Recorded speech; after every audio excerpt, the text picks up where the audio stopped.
That was quick.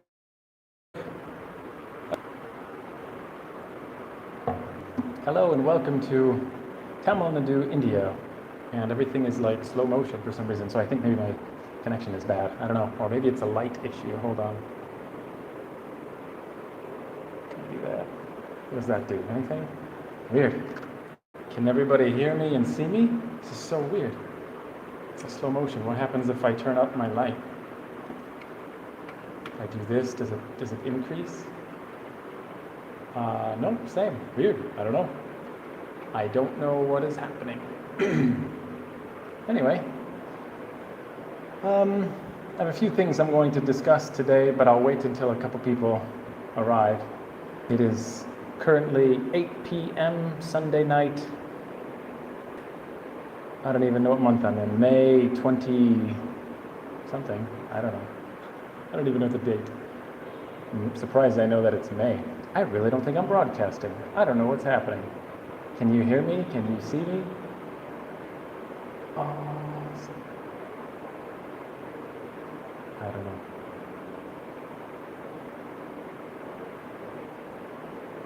Testing two. Oh, something happened. Okay. I think it's okay. I don't know. This is so weird. I've never seen this before. Anyway, so hello. Can you hear me? Can you hear me okay? I hope so. I'll wait until you respond. Hello, hello. Well, it's hotter than the hubs of hell in here right now. I'm going to die of heat exhaustion, I think. Give me a second. I have to like. This is so weird. Can you hear me? Can you hear me? Anybody? I hope. Audio move. Okay, good. That's all I wanted. 5 out of 5. Wonderful. So, news. I'm still in India. I'm still waiting to go to Sri Lanka, but the planes are still shut down. Everything's locked down.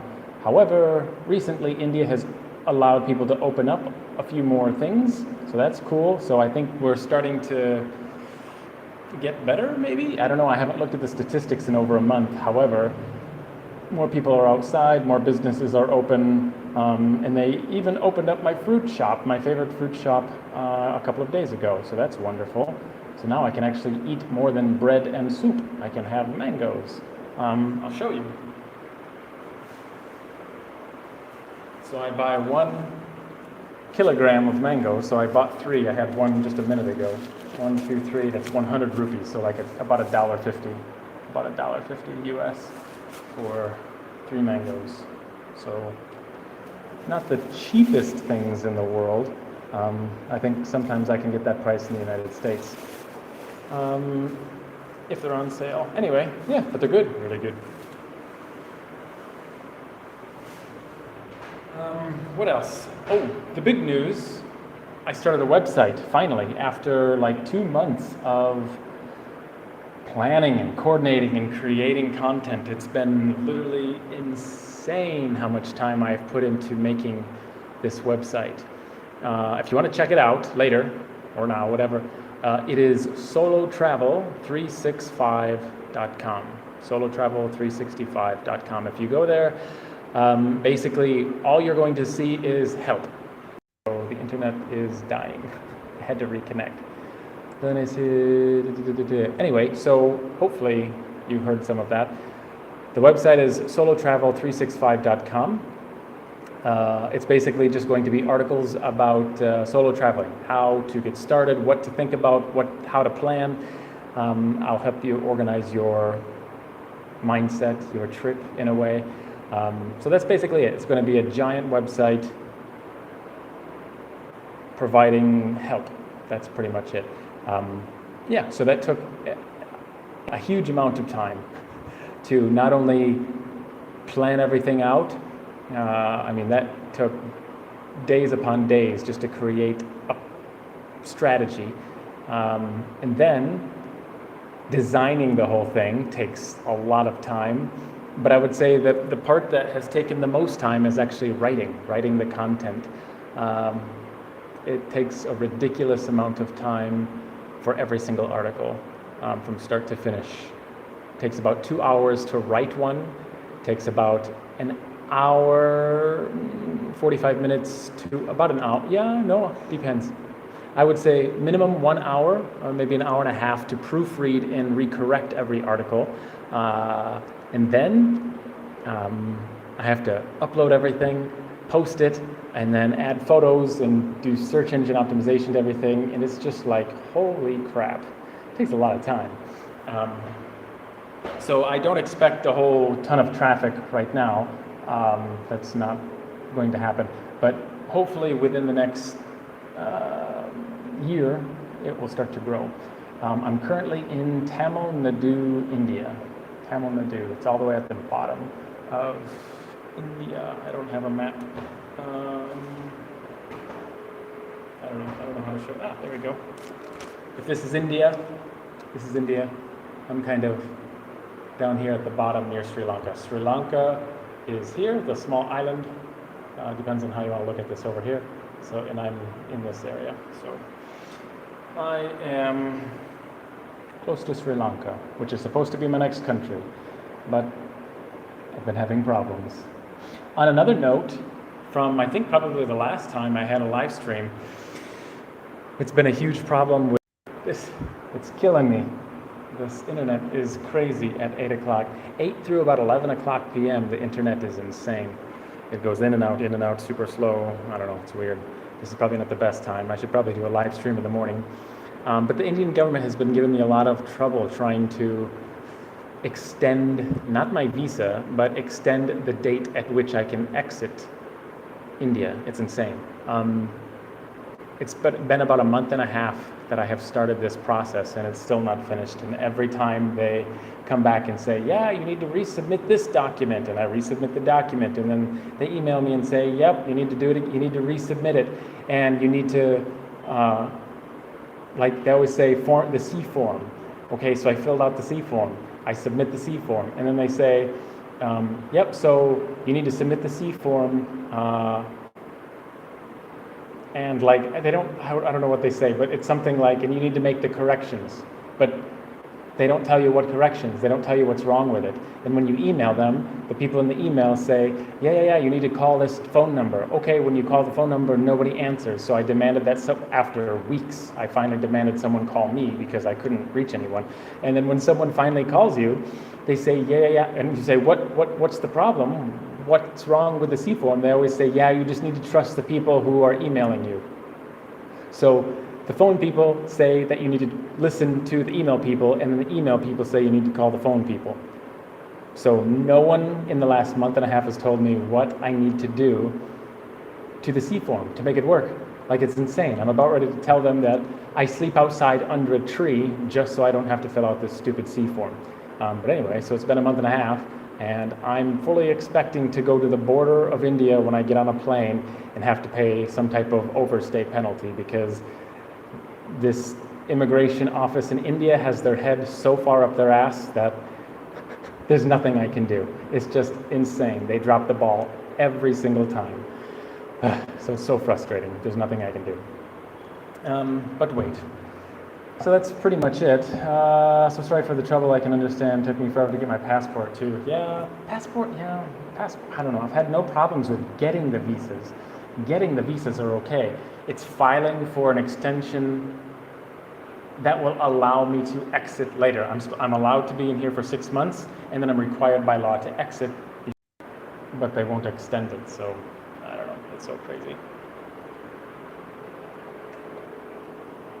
And basically, I'm now drinking water like a fish because it is so hot. It's 8 o'clock at night. It's been dark for an hour and a half, and it's still super, super hot.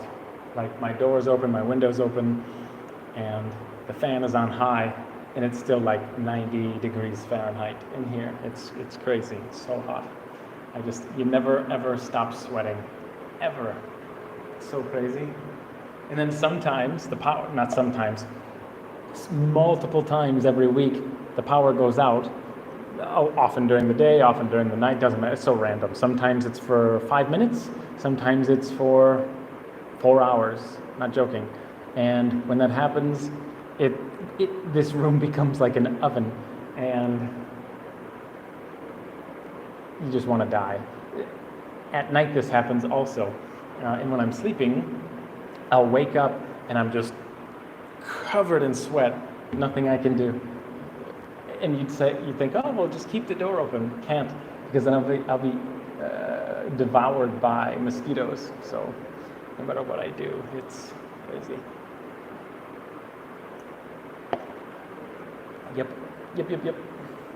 Otherwise, there's not a whole lot, not a whole lot happening. I'm really putting a lot of my time in this site. Domestic flights are starting from tomorrow, except in a few states. Domestic, yeah, I need international. I heard that's going to be another week or two for international. That's what I've heard. I don't know. But my luck, they'll say India flights international, they'll open, but then Sri Lanka will say, nope, we're still closed. And then I'm still stuck here. They're closed, and I will have no option but to buy another ticket. July, oh, don't tell me July, because then it's going to get crazy. No, I hope you're wrong with July, because then I'll get in another crazy predicament where, okay, no, never mind. Well, it's weird because the government has said you have 30 days as a foreigner to exit India after the lockdown has lifted. So if they lift the lockdown, but I'm supposed to cross a border, maybe? I don't know. This is so complicated. This is really complicated. I don't think anybody's lived through something like this. It's just so weird. And I'm stuck with my family. Yeah. That's crazy. Crazy. Welcome to my life. What else? I don't know. I'm so happy that I have fruit now, because finally the fruit shop is open. Hello, aloha. Hawaii, you're from Hawaii. Do people speak there's a language Hawaiian, isn't there? Or am I just dreaming? Yeah, I think there's a Hawaiian language. In addition to that, do you speak it, or do people speak it? Is that like a thing in Hawaii? I don't know. This is weird. I never thought about this before. Do people speak Hawaiian? Is that even a language? And then do the people speak that language? Or maybe only some areas, maybe tribal people? Do we have tribal people in Hawaii? I don't know. This is so weird to me. I don't know anything about Hawaii. I'd like to go. It looks really beautiful. But I don't know anything about Hawaii. All I know is I totally wouldn't want to be there during like a volcano or earthquake or something. Mosques burn neem, local name, tree leaves, and make some smoke. Yeah. English and Hawaiian are the official language. Really? So it's rarely spoken. Okay. It's a dying language. Okay, that makes sense. But like, I don't know. I've never heard someone speak a language. Be interesting. Maybe I'll use Google Translate tonight and listen to it a little bit. Do you speak the language? I'm curious. I need more water. So basically, I have this bottle, and then I pour it into this bottle, and then I pour it into my cup. Like many steps here. What else can I show you? I really can't show you anything. I think maybe this week I will create a video about life in Alaska. I won't go like outside walking and show you the village or anything, but I'll kind of show you the rooftop, show you the neighborhood from the roof, and then, I don't know, what it's like to live here. I'll give you like a grand tour. So this is the mosquito killer that probably causes cancer every night in my body. I plug it in, broadcasts vapor and all the mosquitoes, and just they die. Hey, take a domestic flight. Goa lockdown has been lifted there, and markets and beaches are open. Really interesting. No, I'd rather stay here. Really, I wouldn't say I hated Goa. Goa was beautiful, but it's just like you're not even in India. You're in your own country. It's just so many foreigners that there's no locals there. I don't know. I didn't care for Goa as much as I care for other parts of India. I just like the feeling of getting away from tourism. I don't like tourism very much. But it was beautiful. It was super. In fact, the photo of this live stream that you may or may not have seen before you click the button is me holding the picture of the sun on one of the beaches of Goa.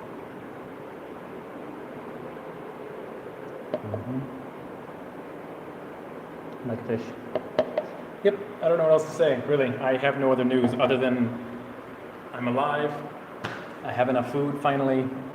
Oh, these things. This is cool. So, a Rajam Suku copy mix. Rajam Suku copy. Copy means coffee. Copy. But there's no coffee in it, it even says. But anyway, an official Tamil Nadu drink. This is what it looks like.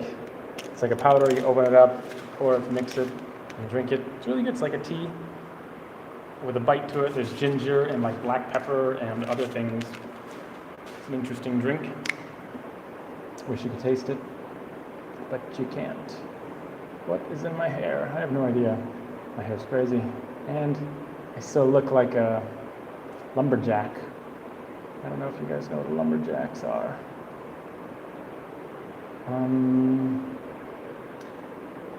I've lived here my entire life, and no, I don't speak.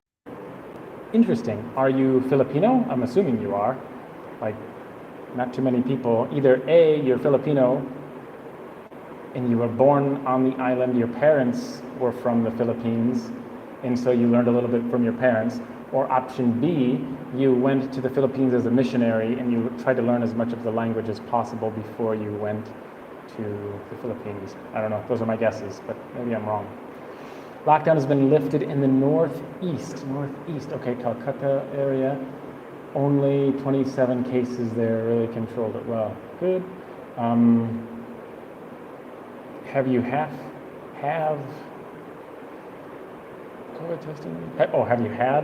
the testing done? Have you seen Carl Rock's videos? No, I haven't seen his videos in like almost a year. But I've seen some of his stuff, yes. I'm 100% white American. Oh my God, why do you know so much Tagalog? I learned some words. My phone is, this is like balanced on a box, and it's just so crazy.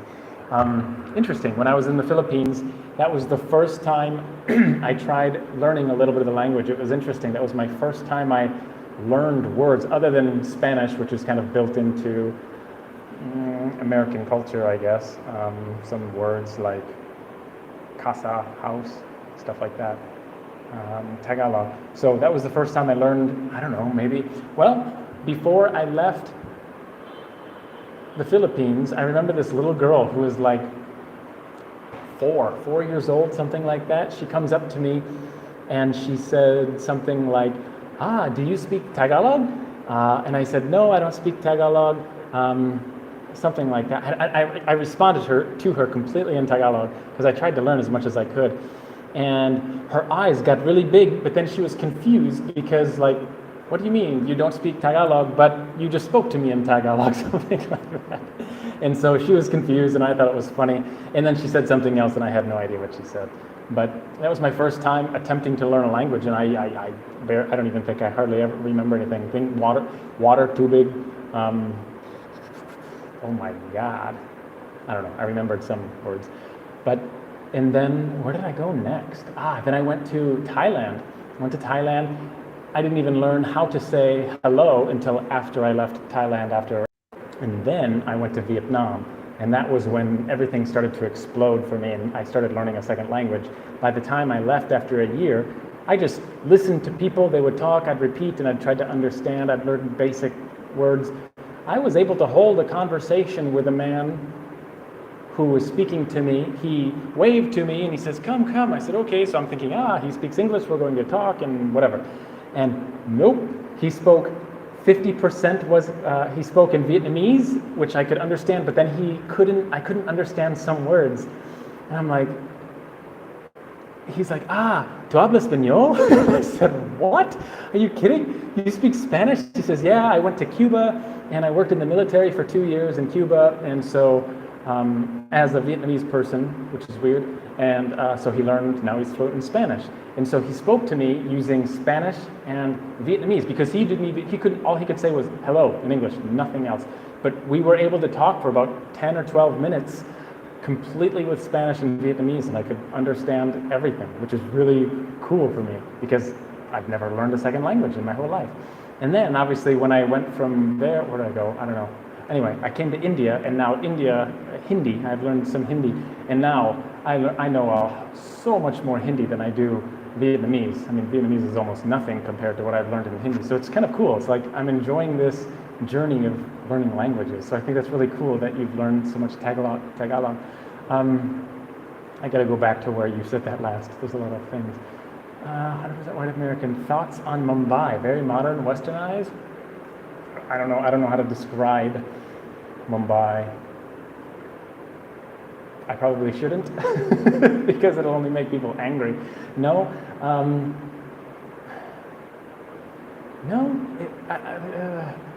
it didn't feel westernized to me. Or modern to me. It didn't feel modern and it didn't feel westernized. I don't know. That's just my take on it, I guess. Yeah. There's so many differences. And I was in the nice areas of Mumbai as well, but I certainly didn't get those feelings. I don't know. Learn Tagalog so that I could understand what my Filipino friends were saying about me. That's so cool. I'm jealous. I wish I had more time. Every couple of days I try to sit down and learn more Hindi at night, but that I've been so busy. I don't know. I just haven't for a couple of nights. There are a lot of Filipinos here in Hawaii. I've literally been surrounded by Filipinos my entire life. That's so cool. So have you gone to the Philippines yet and enjoyed it and talked to people? That'd be so cool. Yeah, you've had to have gone to the Philippines. There are lots of Filipinos. Okay, oh, nice. Out to Mumbai, not Calcutta, but more eastern states. Nagaland, okay, way up there in like the middle of nowhere. And Seven Sister Region, only 5 states are super spreader. The state that you are in is one of them. Yeah, Tamil Nadu, which is really weird because here it's very, very, very hot. I mean, you go outside and that sun wants to like melt your skin off. So the only way that it would be able to spread is people who are in a car, like driving in a car from one location to another and then going into a house and spreading it to their family. Or even on a motorbike, you go somewhere, I don't know, it just seems so weird.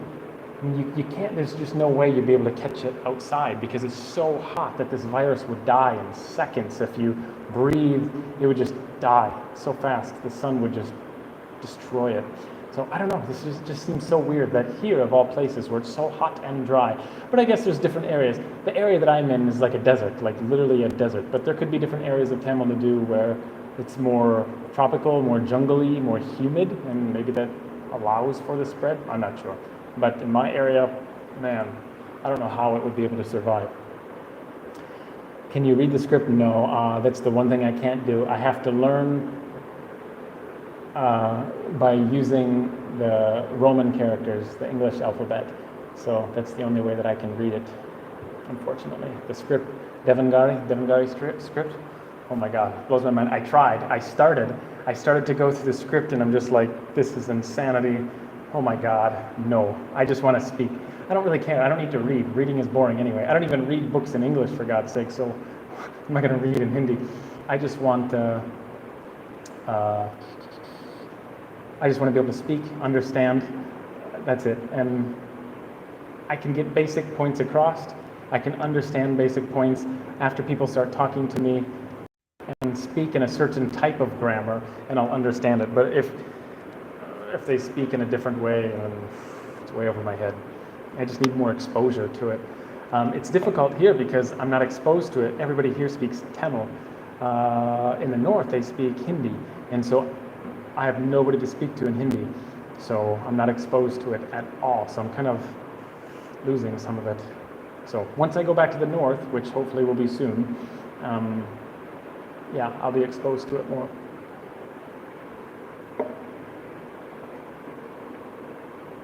Can you read the script? I've been traveling to the Philippines every year for vacation since 2005.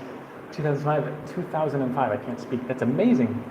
So jealous. I hope to get to a day where my language ability in Hindi is good enough where I can dive into this like you are in that culture. I'm so jealous. It's so cool. Unfortunately, I have not got to that point in Hindi yet. I'm still in the basics, but yeah, I'm trying. Oh, I can't show you because it's on my phone. I was going to show you a photo of a big paragraph, for me, a big paragraph, all written in Hindi, but it's using Roman characters. And I could read the entire thing 100%. And the grammar for me, it's getting kind of complex. Like, for example, one of the sentences would be, the phone is laying down on the table, something like that. Or she laid the phone on the table, something like that. So, I don't know, it's like a very descriptive sentence. For me, that's complex. How old are you? I am 32. I'm getting old. I'm 32. Have you been to rural Bengal yet? Bengal, I don't know which area. I've been to West Bengal, right? That's the area of Calcutta. I've been in that place. I've been in Bihar for almost 3 months, maybe 2 months. Yeah, about 2 months in Bihar, 2 different times, 1 month each. And then in Calcutta, I've been there like 3 times, but only for 3 days here, 3 days there, 3 days there. Just long enough to catch a train or catch a plane. That's it. I never walked outside of my hotel in Calcutta, really, other than to buy food. I just, Daniel, you are amazing. Thank you. You're amazing. Wish you could return to the Philippines one day. I know, me too. Never say never. I might. So my initial plans were to go from here. I was going to go to Sri Lanka. I always point over there. Sri Lanka is that way. For 30 days. And then I was going to go to New Delhi to get my visa to go into Pakistan. Then I was going to go to Pakistan for 1 month or 3 months, depending on how long. Really complicated. And then, yeah, maybe a month, maybe 3 months. Maybe I'll fall in love with Pakistan and want to stay there forever. I have no idea. So that was the plan. Then I was going to come back to India because I have a long visa here. Rest, recharge, do what I needed to do, edit all of the videos from Pakistan and wherever the other country is. And then my thoughts were, after those countries, I was going to go back to a country that I've been to before. One of the countries was going to be Bangladesh, go back to Bangladesh, strictly because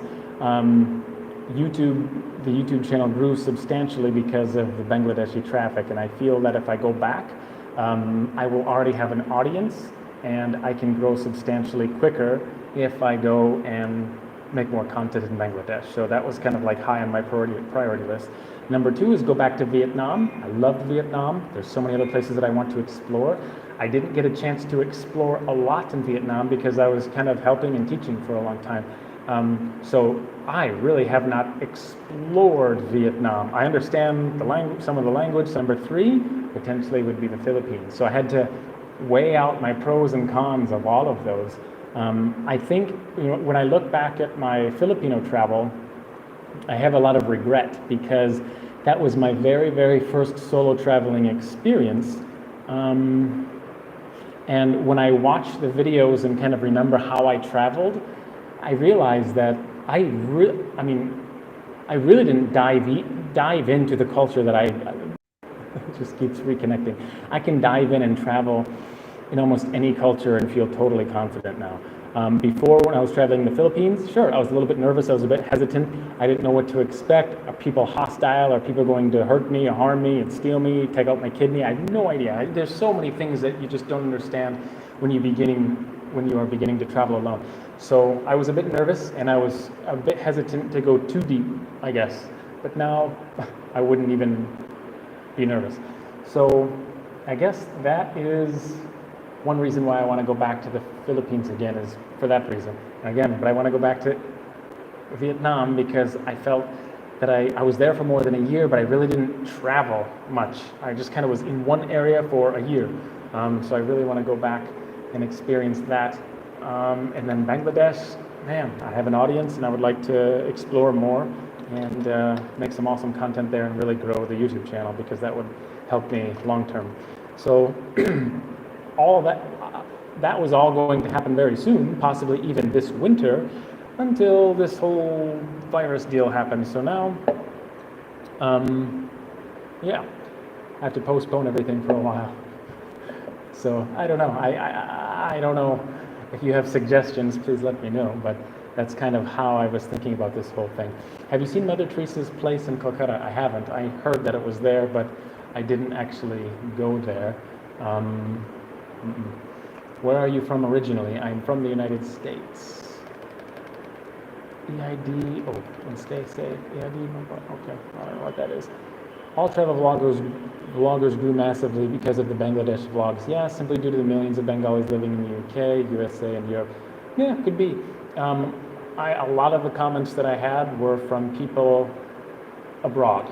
I got countless messages from people living mainly in the United Kingdom. I would say that was the majority, but there were some people from the USA or Canada, but the majority of the messages that I heard were from, the United Kingdom. So yeah, there's a big audience. What else? So I enjoyed Bangladesh. I would love to go back. It was the single most difficult country to travel in, from my perspective. India is the second most difficult. It is really complicated if you don't know how to get around, if you're just, but Bangladesh was more difficult. There's fewer people who spoke English, and everything, the number system is not the traditional number system that we're used to. Everything is in their script, everything, and it really became really complicated to figure things out. So I was very fortunate that I met so many people who were willing to help me. Some had wonderful English abilities and some choppy. Even the choppy English speakers helped me a lot. So it was really cool. So I would love to go back to all three places. But then the fourth thing is I would love to go back to the countries that I've been to, but then I would also like to go to a new place. Yeah? So it's really difficult. My time is limited. Yeah? So I wish I was alive for 200 years and then it'd be no problem. But time is always running out, and you want to keep trying new things, going to new places. Crazy, right? Seriously, bro, take a flight, come to Nagaland, most eastern states in India.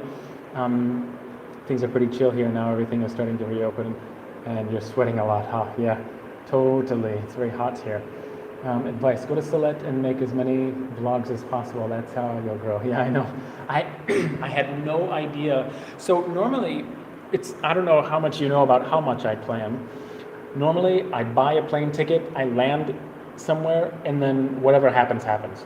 So I rely on people sometimes meeting me on the messaging me on the internet, and that's what I did in the Philippines. That's what I did when I traveled a little bit in Vietnam. That's what I did in the Philippines a little, and 100% India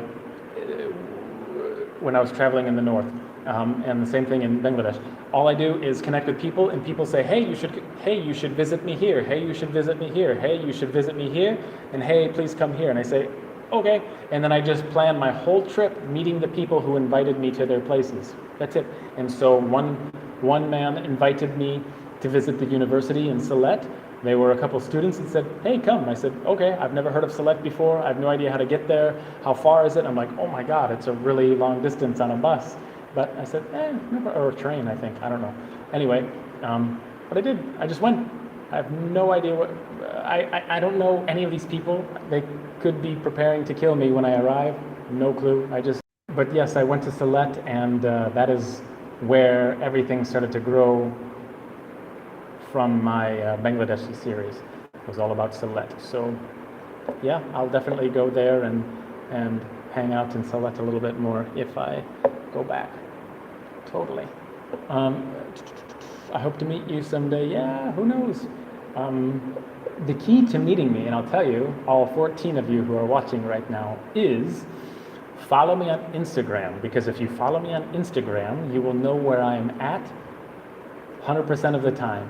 If I'm close to you, if I'm in the same city or maybe the city next to you, send me a message, because I might just take a trip over to you. That might happen. That's happened a lot along my travels, where I've just met people who have messaged me. So sorry for asking about how are you funding. How am I funding your travels? Yeah.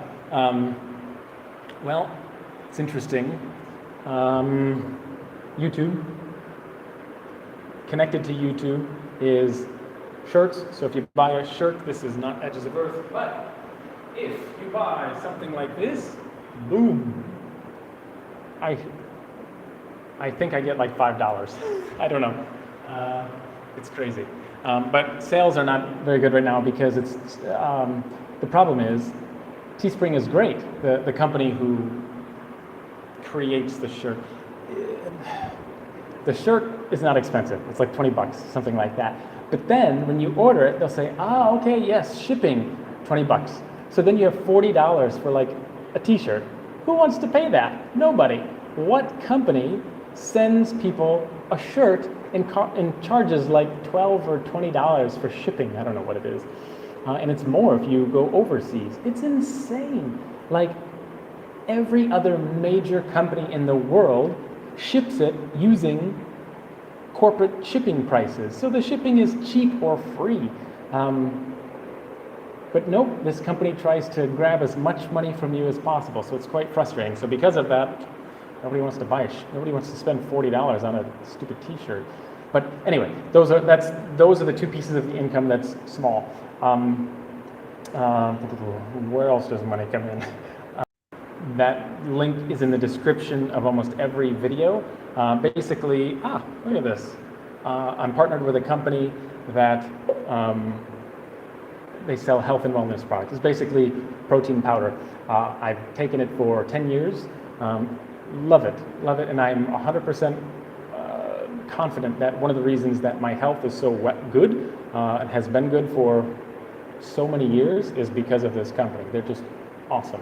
So the link is in almost every video, something like that. So that I earn an income from that as well. What else? And I'm probably going to take that off of YouTube soon. I'm kind of restructuring everything on YouTube a bit in the coming weeks or months. And so I think one of the things that I will do will be remove that link. And so you probably won't see it very soon. But anyway, that link will be gone in the coming weeks or months. And then basically number 3 is savings. I saved a bit of money before I started to travel the world. And that's basically, I go to the ATM, comes out of my savings account, and every month it just gets smaller and smaller. So yeah, that's where it all comes from. Work from the past. So basically, yeah, for the last 4 years of traveling the world, has it been 4 years? Oh my God, it's been 4 years. All of my, everything has been funded by my savings account. Not kidding. So it's kind of frightening to see your money just disappear, but it's all for a good cause. I'm having fun, and why not? So yeah, that's it. Hi from Goa. I guess restrictions have been lifted one by one in Tamil Nadu. Okay, yeah, I hope so. So soon. Do you have a wife and kids? If not, or if so, what do your family think of your travels? Interesting. Definitely no wife, definitely no children. Before I started to travel, that was one thing that I had to weigh out. I thought, well, either A, I can travel the world, or B, I can live the American dream, which is obviously have wives, children, the house, the car, the job, the blah, blah, blah, all that stuff. And I thought, yeah, both scenarios are cool, but this one is cooler. So I decided I wanted to travel instead. Now, who knows? Maybe I'll be traveling somewhere in India and meet a wonderful Indian woman and we live happily ever after and have all these little just because I think it's going to be rather difficult for me to find someone that, I don't know, I'm a picky guy, I think, that fits me well, and I'm a weird guy, I think, I don't know. So I don't have any wife or children. As of right now, I don't know, my family just thinks that everything is good. I don't know what they think right now. In the beginning, it was different. In the beginning, I would say, there was two schools of thought. One, they were scared. You're going to leave the United States and go travel in foreign countries? That's terrifying. It's dangerous, right? So that's the first one. The second one is probably financial security. So you're just going to take all of your money and spend it, and you don't have a job, and all of these things, like what are you going to do for your retirement? All these financial questions. And yeah, they're right. So anyway, safety and financial concern, those are the two kind of things. But I don't know where you're from or what your culture is, but generally in an American culture, parents are usually, family, they're usually supportive of your decision. If you want to do this, great, we'll support you. If you want to do that, great, we'll support you. Choice comes from you, the individual, not from your parents. I know, like, culture is a little bit different here in Asia, where the parents kind of have control of their children a lot more, even in their adulthood, which is kind of strange to me. I don't know. But for you, maybe if you're from this area, it's normal to you. But generally in the West, you choose what you want to choose, and then your friends and family just support your choice. That's just how it works normally, unless you want to do something like crazy. You have missed many things here. Yeah, maybe. I don't know where here is. Maybe you're in, I'm waiting for your next Sylhet visit. So maybe you're from Sylhet? I don't know. Yeah. You only live once, and when you look back over your life, I'm pretty sure that you will not regret having traveled the world. Good for you. Yeah, thank you. Yeah, totally. Totally. And I would say my biggest fear in life is regret. It's regret that I don't do the things that I wanted to do. And the thing that I wanted to do is travel the world and experience culture. So far, everything is going according to plan. I don't know if you can hear these crazy dogs. Every night they bark. It's so annoying. I will, but I just don't know how soon after the pandemic. Yeah. Basically, yeah, I don't know when. I honestly don't know when I'll return to Bangladesh. Look at this. Before I started this is a big bottle of water. I filled this up before I started the live stream, and I had that much in my cup. That's how fast I drink. And this is all day long. You just drink at this same speed because it's so hot in here. So hot. Crazy, right? I am a fish. Hey, apply AdSense to your website to make more revenue from it. Yeah, it's solotravel365.com. Solotravel365.com. Totally. All right, now I'm just focusing on content. I'm letting Google see all the content and focus their attention on helpful content. So hopefully I will rank. And then, yeah, totally. Ad revenue will be coming. In addition, many more things. That's right. So I was actually going to say, whoever asked me about income, those were my current income streams, but my future income stream will be this website. The whole kind of the purpose of this website is to earn an income from this, take that income and travel more. Because generally, really, if I earn more money than I am right now, then I'll be able to travel more than I am right now, more frequently. I might even be able to hire people to edit for me. I have no idea. No idea. But depending on the level of income from this site, it opens up a whole new window of possibilities on a business level and a personal level. So totally, don't you think that how do I want to say it? Don't think that I'm not thinking about income, because I totally am. That is the whole goal of this website, really.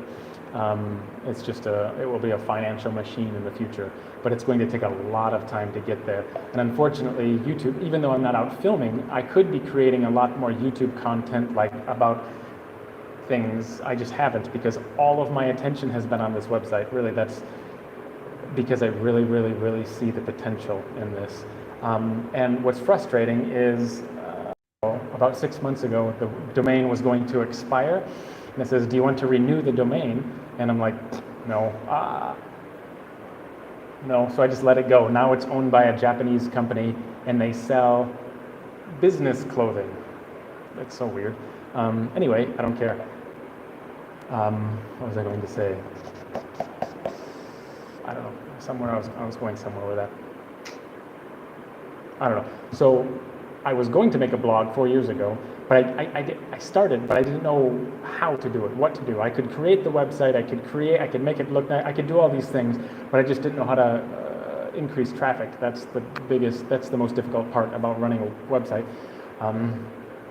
I have since learned what I'm doing, so I'm 100% confident that this website will be big.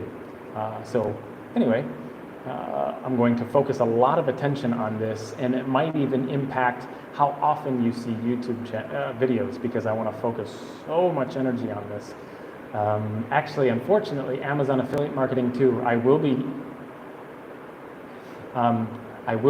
implementing Amazon, but unfortunately, during the pandemic of all times, they announced even though they're having record sales, they're having their biggest year they've ever had profit-wise. They emailed every affiliate marketer and said, oh, by the way, starting today, everybody's going to get a cut, 50% commission, just cut. So everybody who's promoting Amazon, 100% of them, all of their monthly income was cut by 50%, just like that. No warning, no heads up, nothing. It's just awful. So it's really frustrating. They're just biting the hands that have fed them. And the only reason they grew to their proportion that they are today is because people were promoting them. And because they were being promoted so heavily, they grew to a multi-billion-dollar company. And then so once they grow, they realize, we don't actually need these people anymore. The whole world is using Amazon, so we don't need you. So go away. We'll just cut your income in half. Nobody cares about you anymore. It's just greed. Unfortunately, that's what it came down to. But I will still use them, but that will not be, that'll probably be 5% of my revenue. That's my guess. I'm only estimating though. A lot of your country travel, which one is your favorite? Every live stream, every time I talk to someone on any live stream, sometimes I live stream on Instagram, Facebook, or whatever this is, YouTube, and every time someone asks me that same question, you've traveled to so many countries, which is your favorite? It's a totally fair question. And I always say, I don't know. So right now, it's really complicated, but the gist of it is,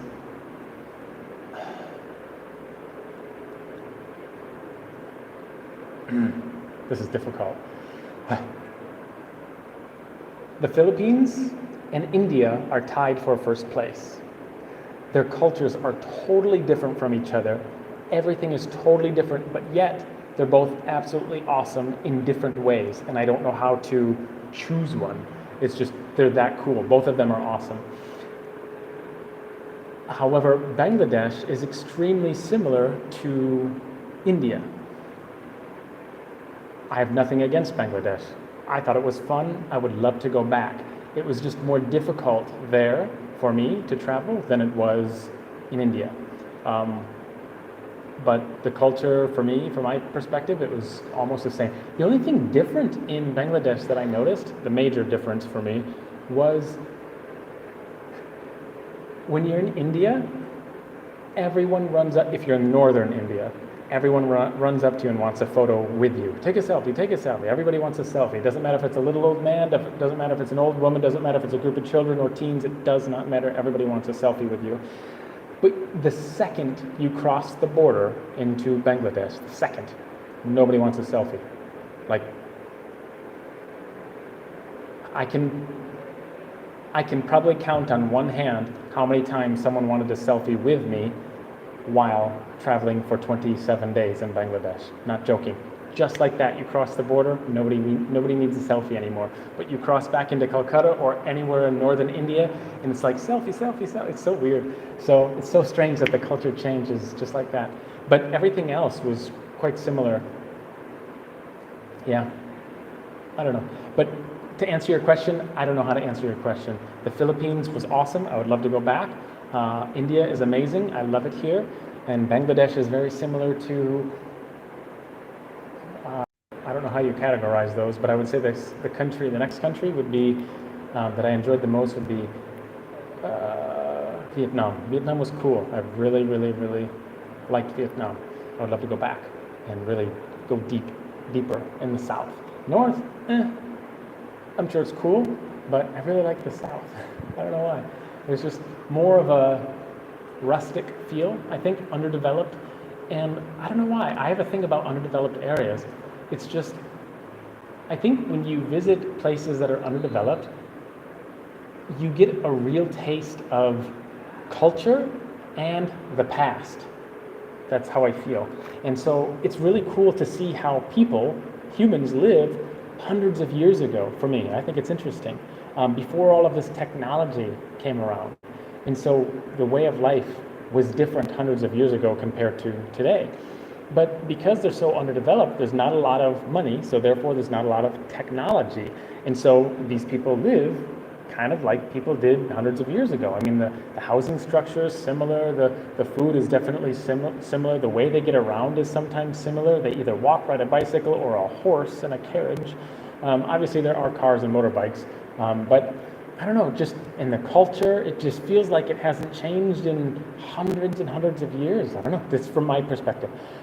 So it's really interesting to go to these places. In southern Vietnam was pretty rustic.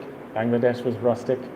All over India was rustic in different areas in the villages. So it's really interesting to me. I don't know, maybe I'm just mumbling now, but I will promote your website and also do make a Facebook page and Instagram page for promotion. Well, thank you.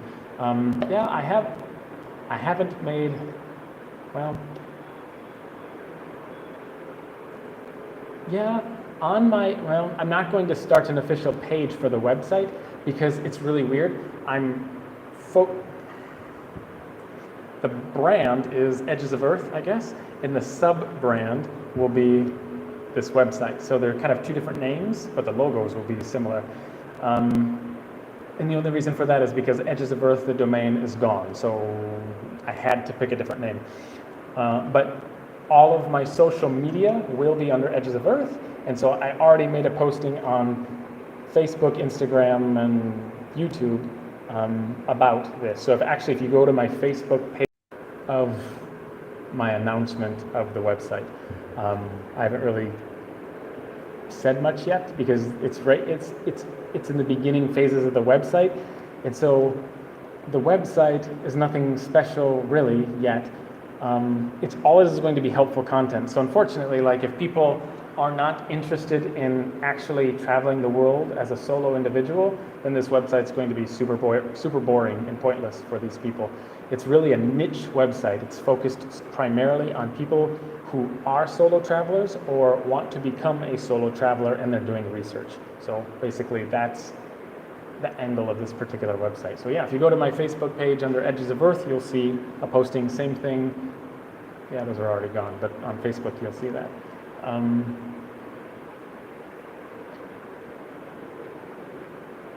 I remember your videos from the Philippines and enjoy the smile. Yeah, the children are hilarious in the Philippines. It's so weird. The kids in Asia are totally different than in the United States, or maybe in the West, I think just the West. So, yeah. their life growing up is so much different. They have so much more freedom than we had when I grew up, I guess. Stay inside. It's dangerous out there. Oh, you're not old enough to do this, or I don't know. It's just so weird. In Asia, they're just like, yeah, go play. You're 6 years old, but I don't know, come back for lunch. That's what it's like in the Philippines. That's what it's like I would say in North India, not so much the south part of India. But I don't know. So yeah, the kids are totally different in Asia, and I would say the difference is good. It's more fun. They're so, what's the word? Curious.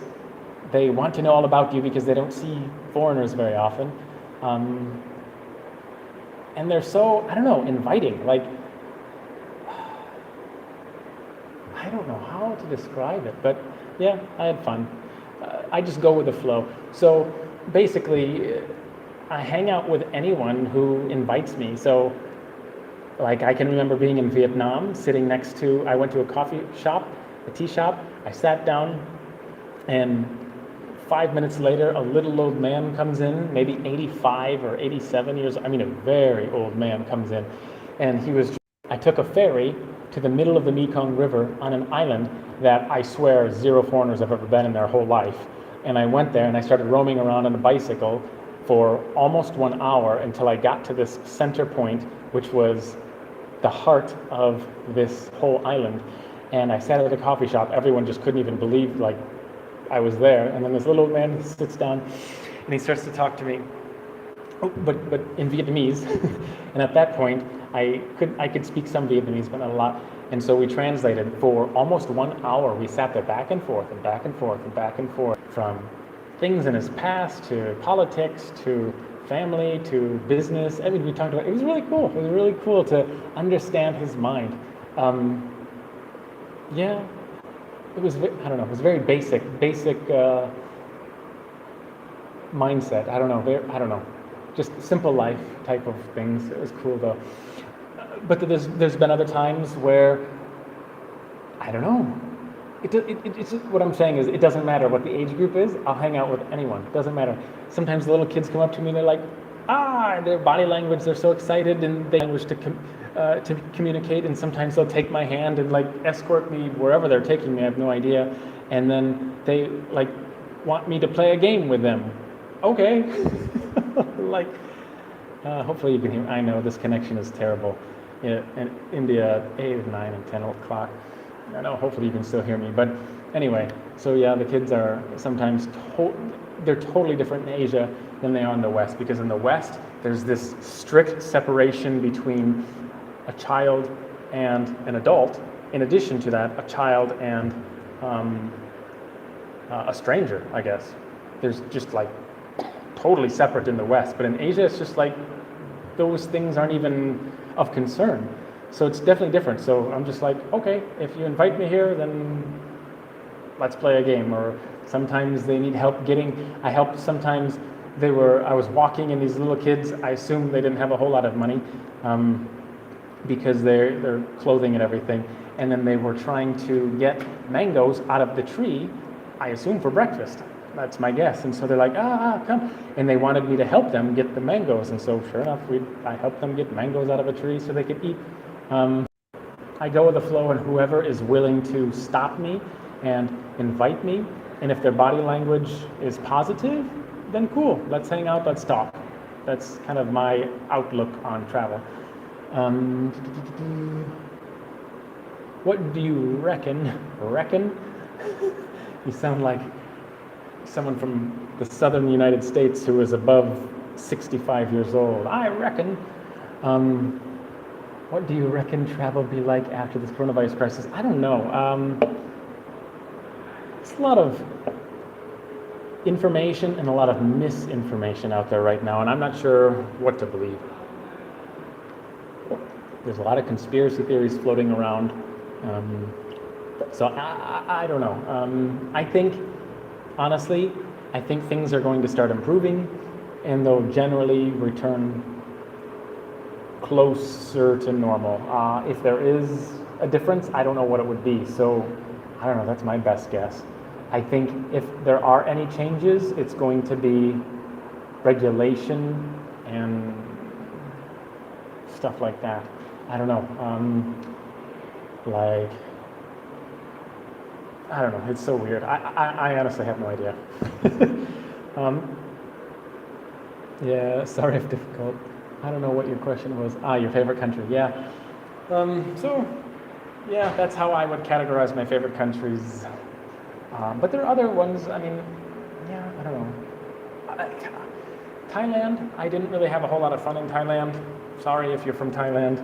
It's just, it felt like it was just a tourism country. And I couldn't even hardly have a single, I can't remember. I remember one man, two men, I guess, who tried to talk with me and communicate with me as like, hey, let's be friends type of thing. Other than that, no, you're just like nothing. I don't know, it was weird. I think it just, they're so used to seeing foreigners, maybe? But even I went to areas where foreigners don't go, and still nothing. So I don't know if their culture is just shy, or they don't really enjoy foreigners, or they're just so used to them. I don't know. So Thailand, I didn't have a whole lot of fun. Cambodia, not a whole lot of fun in Cambodia, unfortunately. I guess because the major reason that I travel is for people. I try to understand culture and understand people.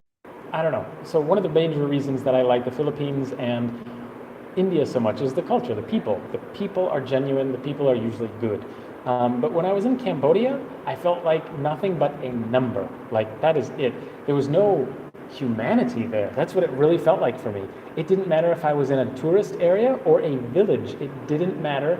The only time someone wanted to talk to me is if they wanted money from me, like, hey, $1. Or when I tried to purchase anything, a bottle of water, a piece of fruit, anything, a bus ticket, they would always charge me more than what the local price was, and I know what the local prices were. So it was frustrating, I guess. I felt cheated everywhere that I went. I felt like the smiles were fake in order to get more money from me. That's what I felt like. But what's interesting is after I made the whole Cambodian series, so many positive people commented on all of the videos, and it was the comments specifically that really piqued my interest about wanting to return. I guess it's possible that I happened to meet all of the people who were, didn't have my best interest in mind. I guess they always try to cheat me, but I don't know. So anyway, the positive comments that I've received from all of the people in Cambodia really encourages me to go back and kind of do it again. But I can tell you, when I was at the end of my trip in Cambodia, I was ready to leave. I was done. I was just done with Cambodia. And I've never felt that way in any country before that or after that. Never, not even once. So it was really, I didn't have a good taste about Cambodia. I still don't. But I want to go back specifically because of all the kind people who have commented on my videos who were Cambodian. Really. Yeah, that's how I felt. So I would like to go back. I just don't know when. Maybe when there's not a pandemic, then I'll probably go back.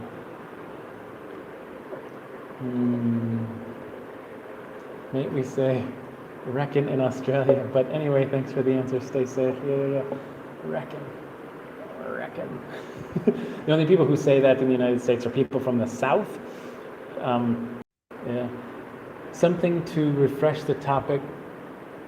There is TikTok vs YouTube is going on in India. TikTok losing rating and customer just saying TikTok is about to get banned. Really? I have a TikTok account. Don't even bother adding me because I'll probably delete it soon anyway. It is the most pointless waste of my time ever. Like, it is totally not for travelers. I can tell you that. I just tried to upload some cool videos from the past. Nope. I mean, 6 views, 10 views. What's interesting is, depends on where you are. If you're in China, it does not matter if I use a VPN or not. Somehow TikTok automatically knows where you are, with or without a VPN, based on GPS signal, even though your GPS is turned off. And if you upload a video, it doesn't matter about what topic. The topic could be India, and I'm in India. The topic could be China, and I'm in India. I could talk about China in China or talk about India while in China. It doesn't matter. When you are in China and you upload, the traffic is significantly higher automatically than when you're in India, from my perspective. I've only been in 2 countries with this thing. But when I was in China, when I was uploading a little bit, traffic, I mean, hundreds and hundreds of views, and I didn't even, nobody knew me, period, right? But then when I come to India, the second I cross the border and upload again, 2 views, 7 views, 13 views, right? That's it. So weird. But when you're in China, it's like on fire. So it just knows where you are. It doesn't matter. Yeah, the VPN GPS, it somehow bypasses. I don't understand how it works, but yeah, really weird. Anyway, TikTok. It's so boring for me. I never use it. I tested the waters, and I'm pretty much done with it. It's so boring. TikTok records your data and listens to calls and locations, cringe content among, yeah. But the same thing with Facebook. Facebook listens to everything right now, everything. I can't tell you how many times I've talked to people outside, and then 2 days later, boom, I have the ad about the thing that I talked about. That's happened 4 times. Once here and 3 times in northern India as well. You just say a keyword and boom, you get ads. Maybe 8 months ago or so, this was starting to happen. I was starting to notice about the things that I would say, it would appear as ads. And I mean, not just general things like bananas, and then boom, you get ads about bananas. No, specific things, specific name brands, and it would just start popping up. And then I said something like, I was talking to someone about my driver's license being gone. I needed to replace my driver's license. And the next day or 2 days later, I was getting advertisements about replacing my driver's license from the city or town that I am from in the United States, like that specific small town. It was an ad from there about replacing my driver's license. I'm like, oh my God. And what's interesting is I'm not talking into the microphone. My phone is in my pocket, buried with the wallet covering the microphone. It listens to everything, even far away. But the creepy part was, what was it? How did that work? I'm going to forget it. That's what it was. Someone around me had a specific smell of perfume, not joking. And I'm like, oh my God. In my mind, I thought, I have not smelled that smell in many years. It is the perfume that my mother used to wear when I was a child. It wasn't identical, but it was so close. I'm like, oh my God, that's like my mother. Like, I can smell it. And so 2 days later, I'm not joking, I get an advertisement for that specific perfume that my mother used to wear. I did not say the word. I didn't even say the word perfume. I didn't even say the name of the company. Didn't say any of those things. But I kid you not, 2 days later, that brand popped up. So I don't know if they have some mind reading capabilities going on. That's creepy. I doubt it. I think it's just coincidental, but it was creepy, I can tell you that. Notice the ads on your YouTube are always linked to things you talk about covered in the webcam sticker. Yeah, that's creepy. I don't know. Anyway, I love your videos. Hope to see you in more videos. Stay safe and take care. Thanks. Yeah, I should probably go as well. I still want to finish. I still have to post another thing tonight. It's after 9. I got things I got to take care of that it's going to take another hour and a half or so. Wow. So this is what I look like. I never look in the mirror. I look like... Anyway, that's it. I'm going to go... Wow, I could do like the mohawk. How's that? I don't know. Anyway, I'm going to go. I guess hopefully you all enjoy your evening. Thank you all for watching. What else? I don't know. I think I'll shave. Soon, I hope this week, I will make a quick video to give you like a house tour, to give you an idea of what it's like to be here in India, stuck. Anyway, look forward to that maybe this week. Take care, everybody. Thanks again. and hope to see you soon. Adios. Adios in Spanish means goodbye. I don't know how to say goodbye in other languages. I'm brain fart. Tagalog, I don't remember. Just bye. Bye-bye. Hindi. Fir Melinge, see you again. Fir Melinge. Anyway, goodbye. I don't know how to close this.